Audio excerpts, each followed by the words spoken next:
qué bueno podernos congregar en este lugar en esta mañana. Quiero que empecemos formulándonos una pregunta. Vamos a tratar de reflexionar un poco antes de empezar con nuestro tema de esta mañana. La pregunta es: ¿cuántas veces durante esta semana nos quejamos del sistema, del gobierno, nos quejamos de las autoridades? ¿Cuántas veces nos quejamos esta semana? No me respondo.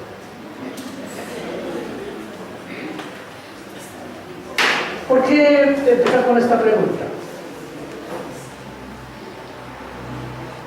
Tenemos gobiernos y cada vez que se acercan las elecciones uno dice: ¿y ahora por quién voy a votar? ¿Cierto? Y a veces nos toca utilizar la filosofía cuando vamos a votar y recordar los argumentos y la lógica.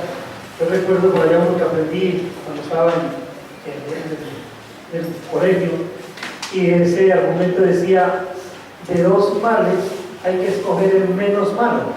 Y a veces cuando hablamos de política tenemos que utilizar ese argumento para poder decir por quién vamos a dar un voto. Pero no voy a hablar hoy de política, o al menos no de la política nuestra, en nuestro contexto, aunque ya se acercan otra vez elecciones. Cada vez hay elecciones, cada 2 años ya va a haber elecciones nuevamente. Pero quiero tomar una frase de un hombre que se llama Joseph de Maistre. Él dijo una frase teniendo en mente esos procesos electorales, teniendo en mente los gobiernos malos, y él dijo una frase que dice que cada pueblo o nación tiene el gobierno que se merece. Quiero que pensemos por un momento hasta dónde esa frase aplicaría en nuestro contexto.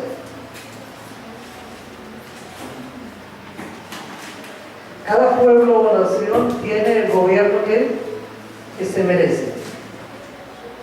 André Malraux, más adelante, tomando también esta frase, dijo una muy relacionada. Él dijo: no es que los pueblos tengan los gobiernos que se merecen, sino que la gente tiene los gobernantes que se le parecen. Estuve reflexionando esta mañana, pensando un poco acerca de esto y pensando un poco acerca del proceso electoral. Cuando usted y yo vamos a votar, vamos a las elecciones, generalmente lo que tratamos de hacer es buscar un punto de encuentro con la persona a la cual queremos elegir, por la cual queremos dar nuestro voto. Si es una constante, si todos hacemos eso, significa que los gobernantes que tenemos, que han sido elegidos democráticamente, sencillamente son aquellos con el que mayor número de personas se ha identificado por su parecido. Entonces a veces nos encontramos criticando a un gobierno corrupto, pero no nos damos cuenta que de alguna manera ese gobierno corrupto fue elegido por una ciudadanía corrupta. Y nosotros tenemos que preguntarnos, entonces, ¿de qué manera hemos nosotros participado de ese proceso? ¿Qué responsabilidad tenemos nosotros al respecto? Y uno hace un análisis de esto, y uno a veces dice: bueno, empiezan las elecciones, y uno empieza a decir: bueno, fulanito de tal, bueno, uno puede, como uno decir, fulano de tal es el que va a ganar las elecciones porque tiene una característica que hace que haya mayor gente que puede empatizar con esa persona. Entonces, de alguna manera, estas frases que dice Joseph de Maistre y André Malraux tienen razón. Sin embargo, también en el libro de Eclesiástico, que es un libro de deuterocanónicos, de los que fueron, digamos, entre los libros que están en la Biblia, que tiene 72 libros, que algunas confesiones usan, ¿cierto? Que se acogieron a la segunda vista que el pueblo de Israel tuvo acerca de los libros reconocidos como de autoría divina. En el libro de Eclesiástico encontramos en el capítulo 7 que dice algo relacionado con estas frases. Pero que el libro sí dice que tienen los gobernantes que necesita el pueblo. Entonces, y que Dios determina los gobiernos, es Dios quien determina qué gobernante va a tener cada pueblo. Sin embargo, yo quiero que pensemos por un momento en la base de los electores. Vamos a pensar. En nuestro sistema democrático, la base de los electores es la ciudadanía, los ciudadanos. ¿Cierto? Para poder elegir se necesita ser ciudadano. Es decir, que necesita tener una identificación que lo caracteriza como miembro de una comunidad determinada. Pero, ¿qué conexión tiene esto que estoy diciendo con el tema que vamos a hablar esta mañana? Resulta que nosotros, los cristianos, tenemos una doble ciudadanía y estamos inmersos en dos sistemas de gobierno diferentes. Estamos en un gobierno terrenal, ¿cierto? Estamos sujetos a un gobierno terrenal de acuerdo a la nación o territorio en la cual habitamos. Pero por sobre ese gobierno nosotros, al aceptar a Cristo como nuestro Señor y Salvador, hemos entrado a formar parte de un nuevo reino, que es el que el Señor Jesucristo estuvo anunciando cuando dijo: arrepentíos porque el reino de los cielos se ha acercado. Pero usted y yo somos ciudadanos del reino de los cielos. Ahora, ya vimos que hay una identificación entre el ciudadano y su gobernante. Ya vimos que de alguna manera en la democracia los ciudadanos eligen a sus gobernantes de acuerdo con sus propias características o condiciones. No sucede lo mismo con la teocracia. Y de hecho en el gobierno que nosotros estamos, en el gobierno, en el reino de los cielos, ese es un reino teocrático. ¿Qué significa teocracia? Es el gobierno establecido, dirigido directamente por Dios mismo. Entonces, como ciudadanos del reino, nosotros estamos sujetos a un gobernante perfecto, que es el Dios de los cielos, el creador de todos los cielos. Pero como ciudadanos colombianos, nosotros estamos sujetos al gobierno terrenal, elegido democráticamente. Democráticamente significa que el mismo pueblo ha elegido su gobernante, eligió quien lo gobierne. Es un gobierno imperfecto. Entonces nosotros tenemos dos gobiernos a los cuales estamos sujetos: un gobierno humano imperfecto y un gobierno divino perfecto. Ahora, nosotros los cristianos tenemos una doble función. No somos solamente ciudadanos, sino que además de eso somos embajadores. ¿En dónde? Somos embajadores del reino de los cielos. Hemos sido enviados como embajadores al reino terrenal. Es decir, nosotros debemos representar al reino de los cielos y nuestro carácter debe identificarse con nuestra principal ciudadanía, que es en el reino de los cielos. Entonces, cuando hablamos de que pertenecemos al reino de los cielos, tenemos que mirar entonces que cada reino, cada gobierno tiene su propio gobierno. Y cuando nos ponemos en la Biblia frente al Sermón del Monte, podemos encontrar en el Sermón del Monte los lineamientos que el Señor Jesucristo establece para el reino de los cielos.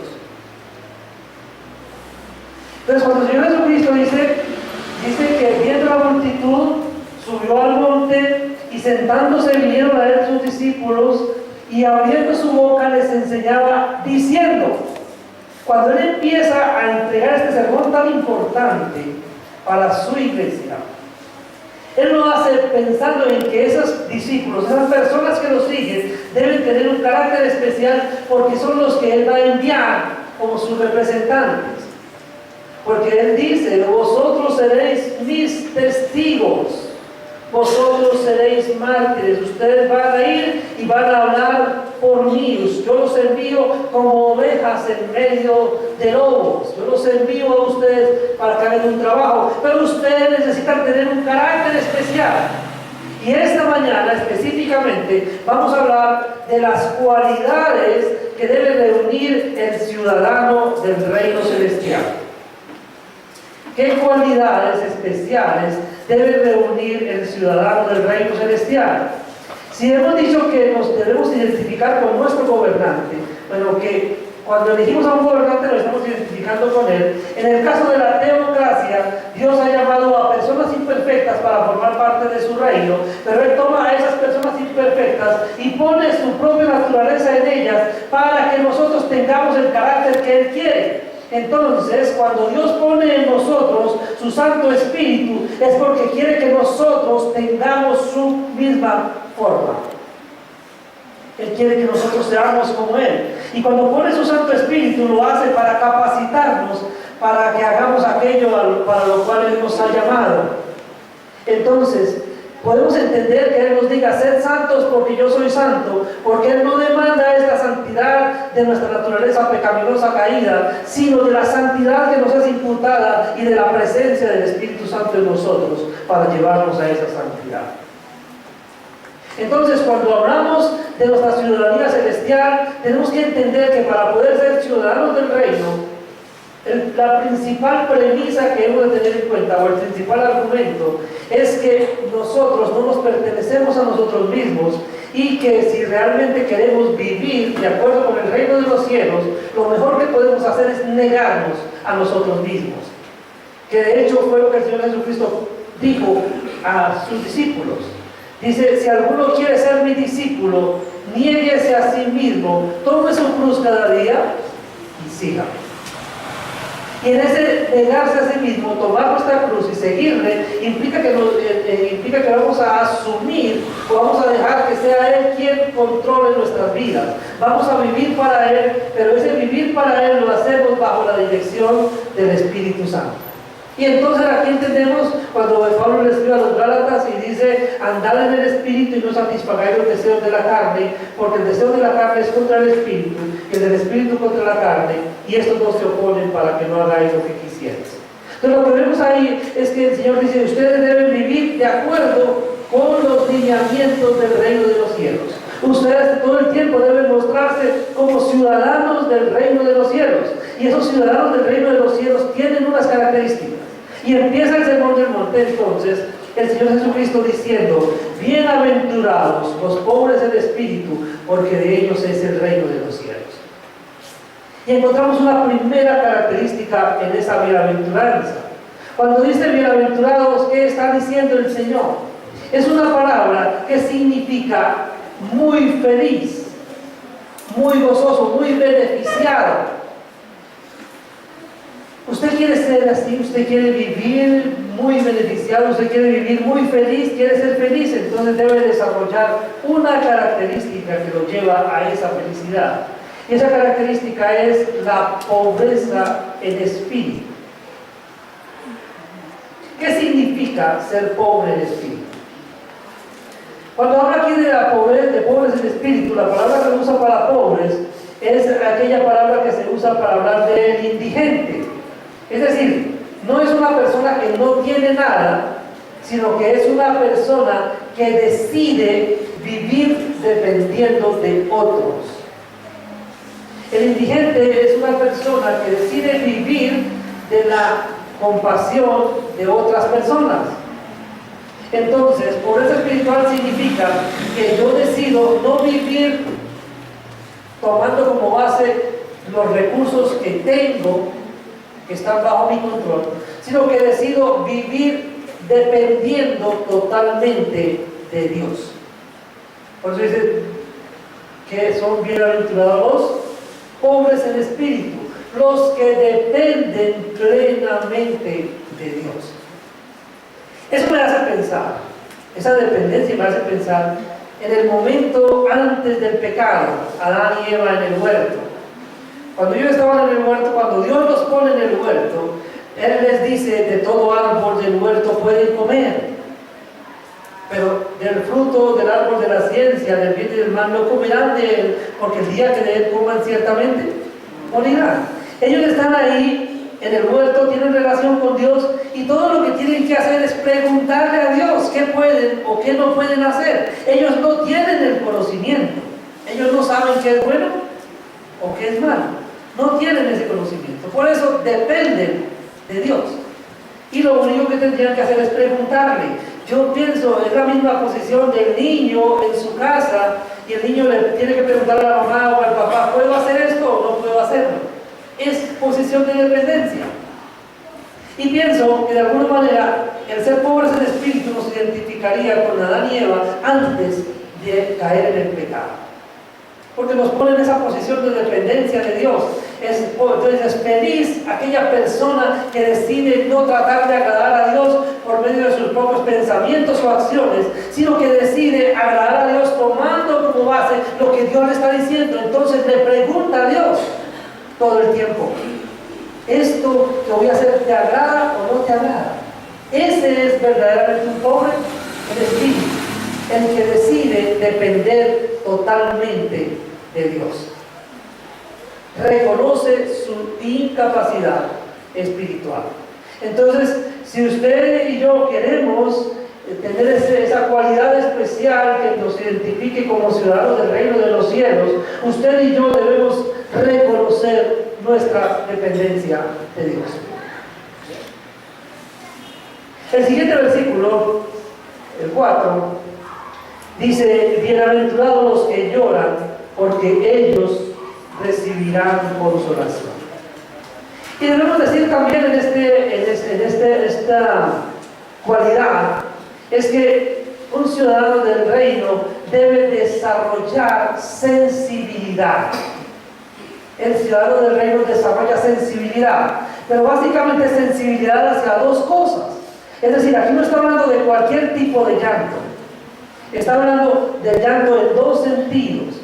Uno es el llanto de la contrición, es el llanto de aquel que al conocer su condición espiritual y al saber lo que Dios ha hecho por él, le duele en su corazón haber ofendido a ese Dios santo, perfecto, que tanto lo beneficia. Y entonces dice, yo no quiero seguirlo ofendiendo, y se conmueve hasta el llanto. Es el llanto del arrepentimiento, cuando realmente la persona reconoce que ha hecho lo malo de Dios y dice, no lo quiero seguir haciendo. Su sensibilidad está desarrollándose para buscar la voluntad de Dios.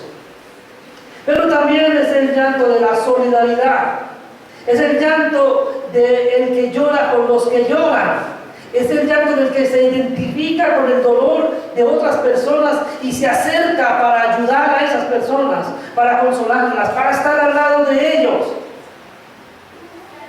Recordamos siempre los momentos del duelo, cuando todos hemos pasado por momentos de duelo porque hemos perdido a un ser querido o más seres queridos.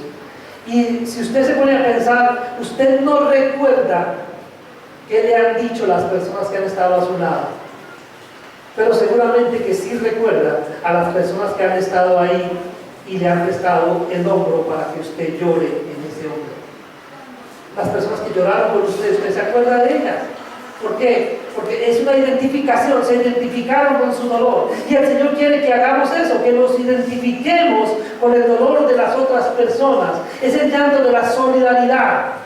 Entonces, cuando Dios habla de que son felices los que lloran, se está diciendo que felices los que lloran porque se solidarizan con el llanto de otros, con el sufrimiento de otros, pero también los que lloran porque entienden que han obrado mal y que han ofendido a un Dios santo, a un Dios perfecto, y eso les afecta emocionalmente y los lleva al llanto. Entonces entendemos las dos cualidades. Llevamos dos cualidades. La primera, entonces, ¿cuál es? Reconocer la incapacidad espiritual, la dependencia de Dios. La segunda, aumentar nuestra sensibilidad. Debemos ser sensibles, entonces contristarnos por el pecado y solidarizarnos con los que sufren. Y vamos al versículo 5. Dice el Señor Jesucristo: bienaventurados los mansos, porque ellos recibirán la tierra por heredad. Y aquí está hablando de otra perfección, otra característica especial, que es el autocontrol. Una persona mansa es una persona que se controla a sí misma. No está hablando de debilidad. Mansedumbre no es debilidad. Mansedumbre es fuerza bajo control.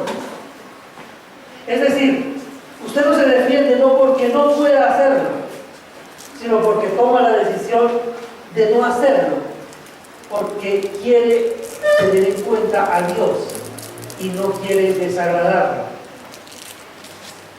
Entonces usted toma la decisión de no defenderse. ¿Qué ejemplos tenemos en la Biblia de mansedumbre? Si hablamos de hombres mansos en la Biblia, encontramos por ejemplo a Moisés, un hombre que dice la Biblia que fue un hombre muy manso. Cuántas críticas, cuántos reclamos, cuánta oposición tuvo que soportar Moisés. ¿Y él qué hacía? Decía el Señor, le proponía: vea Moisés, si quiere yo empiezo con usted un nuevo proyecto y acabemos con esto. Eso no quiere obedecer. ¿Y qué hacía Moisés? Señor, por favor, no hagas eso. Mira, van a hablar mal de ti si tú haces eso. Vas a decir que tú no fuiste capaz de llevarlos a la tierra prometida y por eso los destruiste. Se quejaron en contra suya, y él que hacía: por Señor, por favor, perdónanos. No podía defenderse. Él tomó la decisión de no hacerlo. Si es entre los seres humanos, vemos a Moisés o vemos al Señor Jesucristo. Vemos al Señor Jesucristo y llega alguien a ofrecerle: mire, si tú quieres, podemos poner a su disposición unos soldados para que usted no tenga que ir a morir. ¿Y él qué dijo? No, yo vine a eso. Yo vine a morir. Tomó la decisión de no defenderse. Él dijo, de hecho le dijo a Pilato: si yo quisiera, yo le diría a mi padre que mandara en este mismo momento 2 legiones de ángeles, y el Señor mandaría esas legiones de ángeles para que me defendieran, pero yo no quiero hacer eso. Entonces, pudiéndose defender, no lo hizo.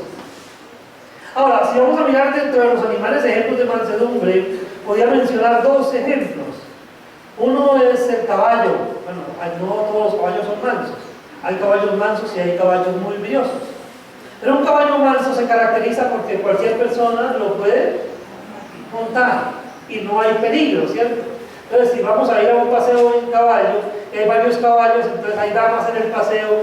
¿Qué dice el dueño de los caballos a las damas? Mire, móntese en este caballo porque este caballo es manso. Significa que usted, si es un jinete inexperto, de pronto puede golpear a ese caballo, y ese caballo, como es manso, no va a emprender la carrera como lo haría el caballo brioso, ¿cierto? Ni va a empezar a brincar y no lo va a tumbar. ¿Por qué? Porque es manso, no porque no pueda obrar, sino que ha sido domado, ha sido entrenado para no responder bruscamente, y por eso responde suavemente. Tenemos otro ejemplo de mansedumbre, es un buey. No sé cuántos de ustedes han tenido la oportunidad de conocer a los bueyes. Los bueyes son toros que fueron preparados para la labor del campo. Normalmente, ¿qué se hace con esos toros? Lo primero que se hace es castrarlos, se les quitan los testículos y empieza un proceso de adaptación del animal hasta que se les enseña a obedecer. A tal grado llega la obediencia de estos animales que finalmente estos animales, usted puede hacer lo que quiera con ellos, que este animal no responde.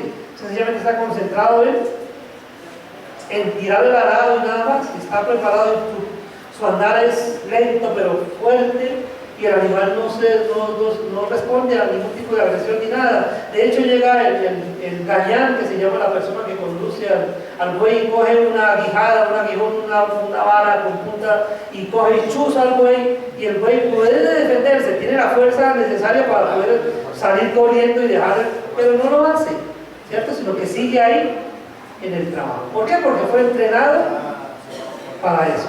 Tiene un carácter manso. Dios quiere que los ciudadanos del reino seamos mansos, pero resulta que nosotros nos confundimos a veces, y entonces nos tomamos como premisa una frase que hay en el mundo que dice: Y dice, a mí el que me la hace, me las paga, ¿cierto? Y estamos listos a responder. Estamos siempre listos con dos piedras en la mano para responder a todo el que nos quiera agredir. El ciudadano del reino de los cielos no está listo a responder. Él está listo a soportar, a pasar por alto la ofensa. Por eso el Señor Jesucristo dice, si les hieren por una mejilla, pongan la otra. O sea, no se defiendan. Recuerden que el Señor dijo, yo pagaré, dice el Señor, mía es la venganza. Entonces necesitamos aprender a controlar nuestra fuerza. Recuerden que no responder a la agresión no es señal de debilidad. Recuerden que la mansedumbre no es debilidad. Mansedumbre es fuerza bajo control. El que se controla a sí mismo es más fuerte que cualquiera que golpea a los demás. Es aprender a controlarnos a nosotros mismos, a autocontrol. Bienaventurados los mansos. En el versículo 6 dice, bienaventurados los que tienen hambre y sed de justicia, porque ellos serán saciados. Felices los que tienen hambre y sed de justicia. El ciudadano del reino de los cielos es un apasionado por la justicia. Por eso la comparación que el Señor hace con dos apetitos humanos, tal vez de los más fuertes que experimentamos: el hambre y la sed. Hoy es raro, muy raro encontrar a personas que realmente hayan experimentado hambre o sed extrema. Entonces no hay tanto, ¿cierto? No hay tanto sufrimiento. Pero podemos pensar en algunos lugares donde sí hay personas que experimentan eso, por ejemplo África, personas que sufren el hambre extrema o la sed. ¿Qué hace una persona cuando está experimentando una sed extrema? Tiene mucha sed.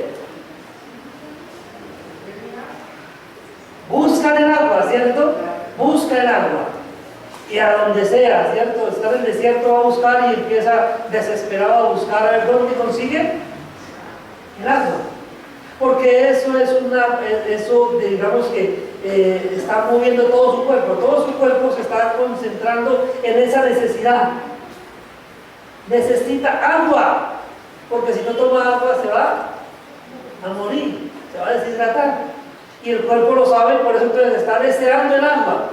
Es una necesidad extrema que lo va a apasionar a llevar a buscar el agua de donde sea y a tomar cualquier agua, no le importa, porque lo que él quiere es sed, no importa cómo sepa el agua, se la va a tomar.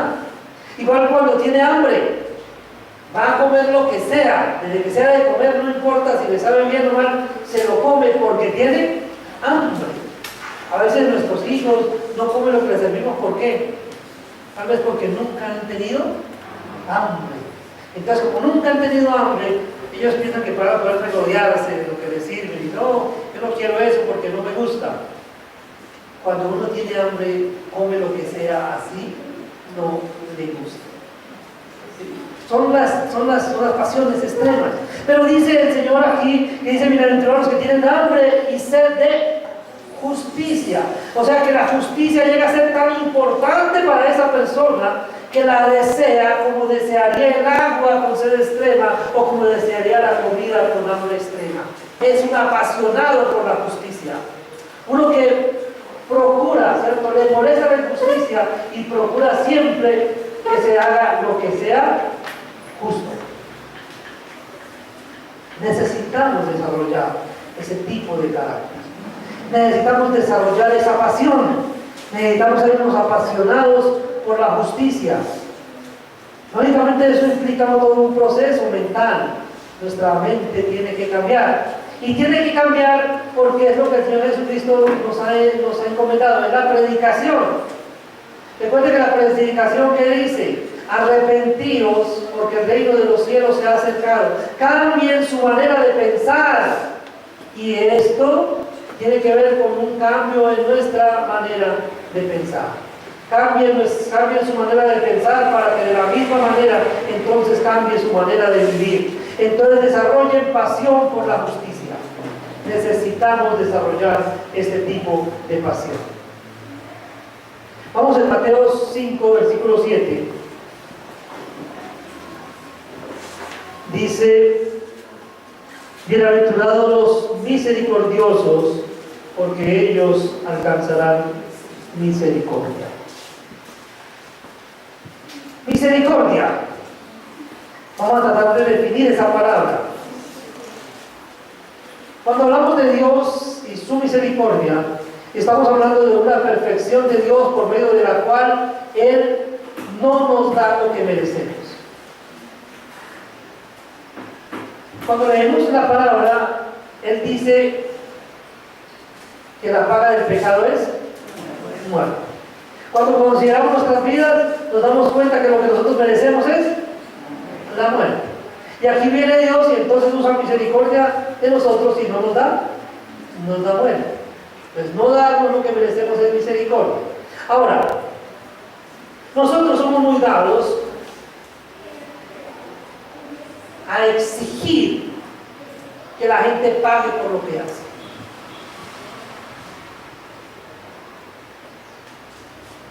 Y no consideramos a las personas. No tenemos compasión de las personas.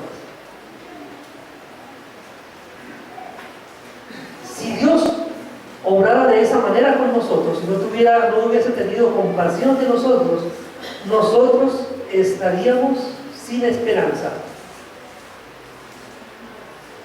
Y el destino sería la muerte. Pero Dios ha tenido compasión de nosotros. Y a pesar de ser sus enemigos, Él dio su vida por nosotros. Ahora, Él quiere que desarrollemos un carácter compasivo. O sea, que aprendamos a ponernos en el lugar del otro y a no ser tan exigentes con el otro, a no juzgar tan duramente a los otros, a tener compasión de ellos, a estar listos a perdonarlos, estar listos a pasar por alto sus ofensas. De hecho, cuando el Señor dice, si queremos ser perdonados, ¿qué debemos hacer? Debemos nosotros perdonar primero. Dice que son bienaventurados los misericordiosos. ¿Por qué? Porque ellos van a alcanzar misericordia. O sea, yo no puedo pedir algo que yo no estoy dando. Y en el carácter del ciudadano del reino, se requiere de mí que yo sea compasivo y misericordioso si quiero o si anhelo recibir para mí compasión, si anhelo recibir misericordia. Si quiero que los otros tengan en cuenta mi necesidad, mi sufrimiento y me ayuden, ¿qué tengo que hacer yo? Lo mismo, tener en cuenta la necesidad del otro y ayudarlo. Si no quiero que me juzguen cuando el pecado me domina y me lleva a la tierra, ¿qué debo hacer yo? No debo juzgar tan duramente a las otras personas. Pero a veces nosotros obramos muy duramente con las personas. Tenemos esa tendencia a ser duros con la gente. No, es que se no merece. Y escuchamos expresiones, por ejemplo, dice, es que ese no tiene el perdón de Dios. Cuando uno expresa eso, uno no se ha mirado a sí mismo. ¿Cómo éramos nosotros? ¿En qué condición estábamos cuando el Señor nos encontró? Cuando recordamos la condición en la que estábamos, cuando Él nos encontró, vamos a tener compasión de aquellos que aún no han sido encontrados, que no han sido atraídos al Señor y que no tienen vida eterna. Ser misericordiosos, bienaventurados. Entonces debemos aprender a desarrollar esa virtud, a desarrollar ese carácter misericordioso, aprender a no juzgar tan duramente a los demás y estar dispuestos a perdonarlos. El ciudadano del reino de los cielos es misericordioso. El versículo 8 dice, bienaventurados los de limpio corazón, porque ellos verán a Dios. Y vuelvo al Génesis, y vuelvo al huerto del Edén, y vuelvo a considerar a Adán y Eva en la presencia de Dios, siendo amigos de Dios, hablando con Dios. Todo eso antes de que pecaran. Pero luego de que pecaron, el Señor los expulsó del huerto y esa relación que tenían fue interrumpida, fue dañada por causa del pecado. Porque sin santidad, dice el Señor, sin santidad nadie verá al Señor. Entonces, si se requiere santidad para ver al Señor, nosotros, los ciudadanos del reino, debemos enfocarnos en esa área. Debemos procurar la santidad. Es decir, el ciudadano del reino no se deja contaminar por el pecado. Hace todo lo posible para no contaminarse con el pecado. Pero aún si se contamina, si se mancha por el pecado, él se limpia de toda contaminación. Eso requiere un análisis permanente. Todos los días debemos estar mirándonos al espejo para ver de qué manera hemos sido afectados por el pecado. ¿Cuál es el espejo que tenemos? La palabra del Señor. Todos los días vamos a medir nuestras actuaciones, a medir nuestras vidas, no por lo que a nosotros nos parece que es bueno o es malo. No, todos los días vamos a mirar nuestras actuaciones por lo que Dios dice que es bueno o es malo.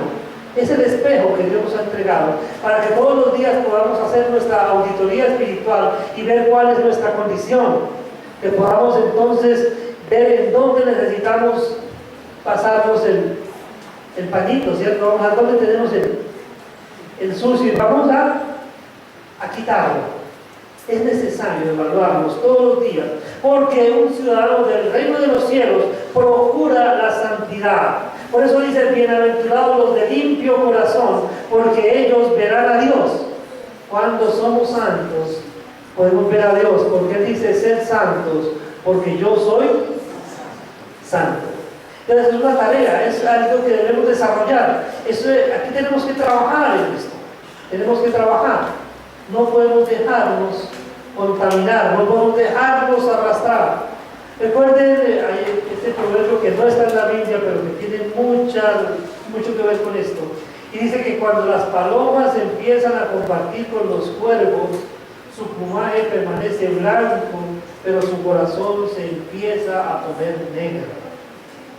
Entonces nosotros debemos aprender, si queremos mantenernos limpios, debemos aprender a poner distancia con aquellas personas que practican el pecado. Recordamos que nos dice el Salmo 1, bienaventurado el varón que no anduvo en consejo de malos, ni anduvo en camino de pecadores, ni en silla de escarnecedores se ha sentado. Ahí tenemos un parámetro para procurar la santidad. Y dice bienaventurado, ¿cierto? Es esta misma bienaventuranza. ¿Por qué soy bienaventurado? ¿Por qué soy feliz? Porque no me estoy dejando contaminar por el pecado, porque estoy procurando la limpieza de mi corazón. Sobre toda cosa guardada, guarda tu corazón, porque de él mana la vida. La santidad empieza entonces en el corazón, dentro de nosotros mismos. Lo que ponemos dentro de nosotros mismos para que sea el motor de nuestras vidas es lo que nos acerca a la santidad. Entonces, un ciudadano del reino de los cielos, ¿qué hace? Recapitulando, reconoce su dependencia de Dios, aumenta su sensibilidad, ejercita el autocontrol, es apasionado por la justicia, es misericordioso, pero también procura la santidad. Es alguien que procura la santidad. Pero estamos inmersos en una sociedad cada día más violenta.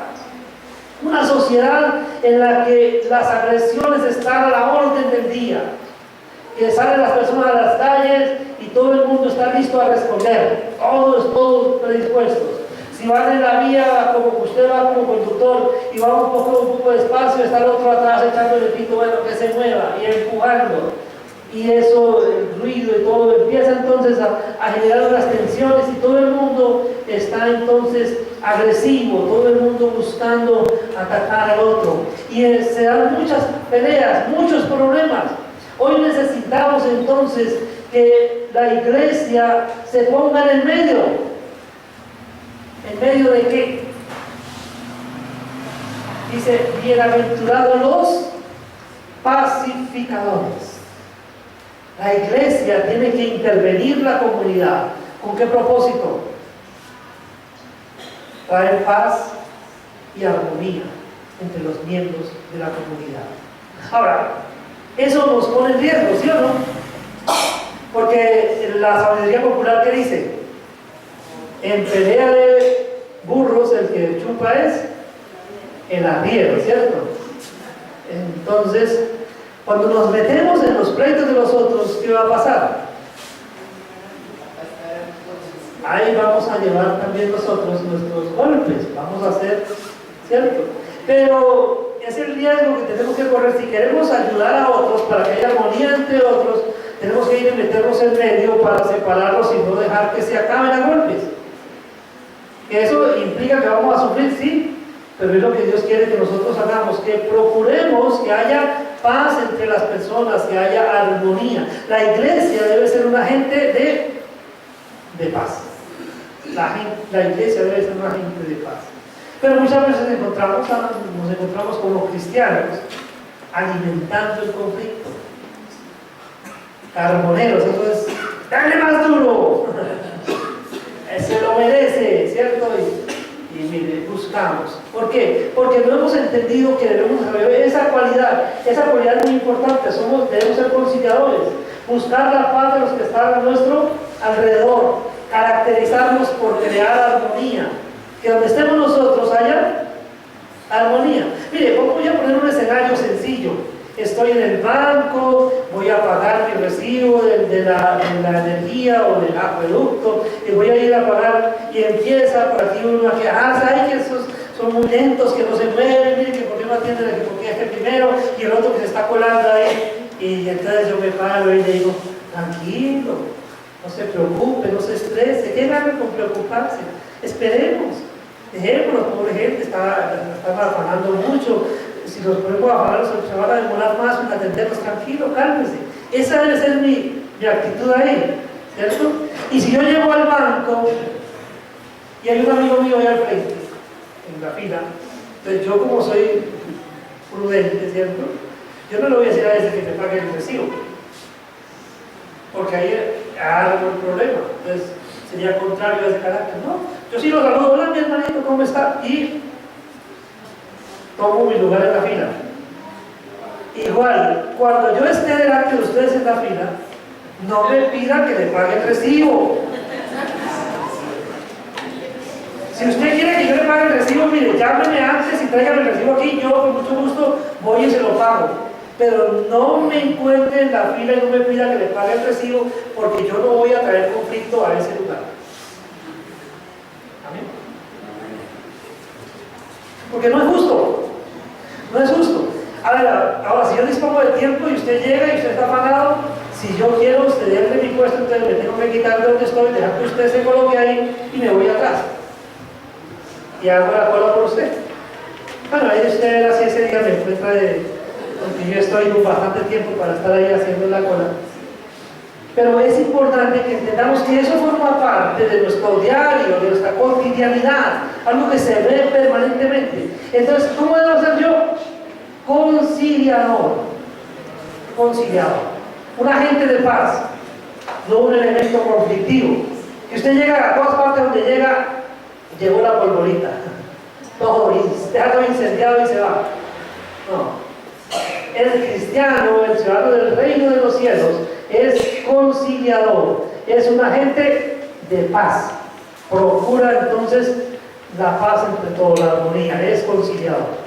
Y hay una última característica, una última cualidad en lo que tiene que ver con el ciudadano del reino de los cielos, y es la que está mencionada en los versículos 10 al 12. Dice, bienaventurados los que padecen persecución por causa de la justicia, porque de ellos es el reino de los cielos. Bienaventurados sois cuando por mi causa os vituperen y os persigan y digan toda clase de mal contra vosotros mintiendo. Gozaos y alegraos, porque vuestro galardón es grande en los cielos, porque así persiguieron a los profetas que fueron antes de vosotros. Entonces, un ciudadano del reino de los cielos sufre la persecución, pero no es ese que se hace perseguir por imprudente, no es ese que va y agrede a las personas y después no saben, lo van persiguiendo con un machete y dice, es por causa de Cristo. ¿Cierto? Llega y dice, hay algún imprudente llega y de pronto su vecino tiene una imagen allá en su casa y este cristiano imprudente va y coge la imagen y se la tira al piso y la rompe. Y el vecino lógicamente se disgusta y se le pone a perseguirlo. Y dice ese que está sufriendo por causa de Cristo. ¿Está sufriendo por causa de Cristo? No. Está sufriendo por atrevido, por imprudente, por hacer cosas que no se deben hacer. A eso no nos mandó el Señor. ¿Sí? Entonces, por eso dice que somos bienaventurados cuando somos perseguidos. Primero, por causa de Cristo. ¿Qué es ser perseguido por causa de Cristo? Es decir, yo me mantengo en mi fe, venga sobre mí lo que quiera venir. Miren el ejemplo. Hay un libro que se llama El mártir de las catacumbas. Pueden leerlo y habla un poco de la persecución de la que eran objeto los cristianos en el primer siglo, especialmente bajo el dominio del emperador Nerón.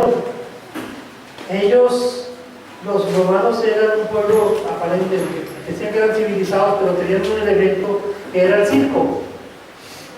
Y el circo romano, ¿para qué lo utilizaban? Ellos tomaban principalmente para tomar a los criminales, y entonces, como merecían un castigo de acuerdo a lo que ellos establecían, entonces tenían diferentes clases de personas allí y los ponían a su servicio para divertirse viéndolos pelear. Entonces los ponían con armas y los hacían pelear entre ellos. Entonces los que se llamaban los gladiadores. Pero resulta que llega un momento, y pero tenían también leones y ponían a los criminales a pelear con los leones. Pero resulta que cuando se está extendiendo el cristianismo, entonces ellos toman a los cristianos y le van a dar tratamiento de delincuentes, de criminales. Y entonces le dicen, bueno, si usted no renuncia a su fe en el Señor Jesucristo, lo vamos a meter al circo para que lo coman los leones. Entonces ahí, ¿qué hacían los cristianos? Se mantenían en su fe, los metían al circo y se los comían los leones. ¿Son felices esos cristianos? Claro que sí. ¿Por qué son felices? Porque su mirada está puesta en los cielos. ¿Qué importa que nos maten? ¿Qué importa? Si esperamos, si nuestra esperanza está puesta en los cielos, para mí el vivir es Cristo y el morir ganancia, dijo Pablo. Entonces es la bienaventuranza. Por eso cuando el Señor Jesucristo dice, me seréis testigos, lo que está diciendo ahí es, ustedes van a ser martirizados por mi causa. Si ustedes se mantienen firmes en su fe, ustedes van a ser perseguidos, van a ser martirizados. Entonces, si nos persiguen por causa de Cristo, gloria al Señor. Y no importa lo que nos vayan a hacer, no vamos a renegar de nuestra fe. Porque hay felicidad al futuro.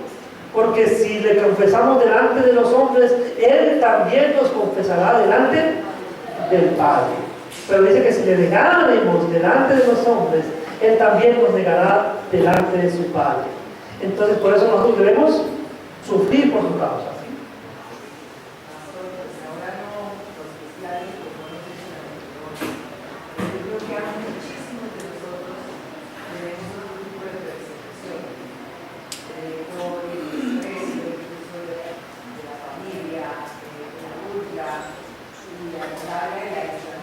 Sí, claro.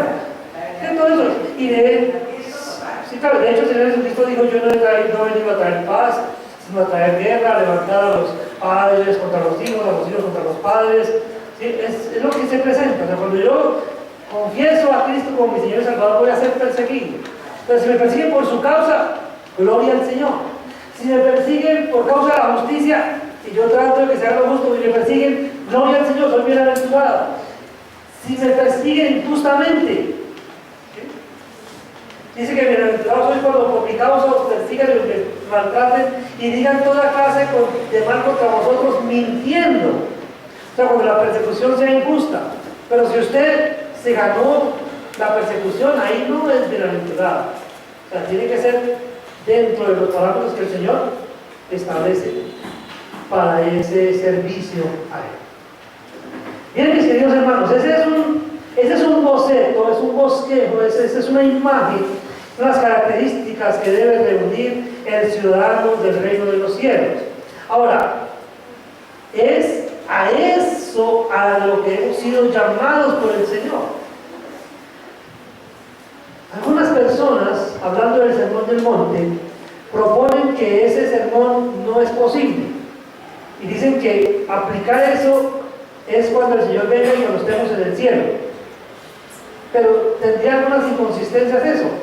¿Por qué? Porque en el cielo no vamos a ser perseguidos. Entonces, eso que dice en el sermón del monte es para aplicarlo aquí, a la iglesia. Es lo que Él quiere de la iglesia. Es aquí donde tenemos que buscar la justicia. Es aquí donde tenemos que conciliar. Es aquí donde nuestra sensibilidad debe notarse. Es aquí donde necesitamos el autocontrol. Es aquí donde debemos ser misericordiosos. Es aquí donde debemos procurar la santidad. Es aquí donde debemos ser conciliadores, donde debemos sufrir la persecución. Es aquí donde debemos depender de Dios. Entonces, esas son las cualidades que debemos desarrollar si realmente queremos llamarnos cristianos. Porque los cristianos somos los embajadores de Cristo en medio de una sociedad, de un mundo que se derrumba. Por eso ya hablamos de eso hace unos domingos, que nosotros somos la luz y que somos la sal. Somos la influencia positiva para un mundo que cada día se está dañando. Nosotros, los cristianos. ¿Por qué? Porque es lo que Dios quiere que nosotros seamos. Entonces, mis queridos hermanos, tenemos una tarea: desarrollar esas cualidades que hemos mencionado esta mañana. Terminamos diciéndolo entonces. Quiero conectar finalmente lo que dije al comienzo con esto. ¿De qué manera usted y yo vamos a influir en el mundo, en el gobierno del mundo?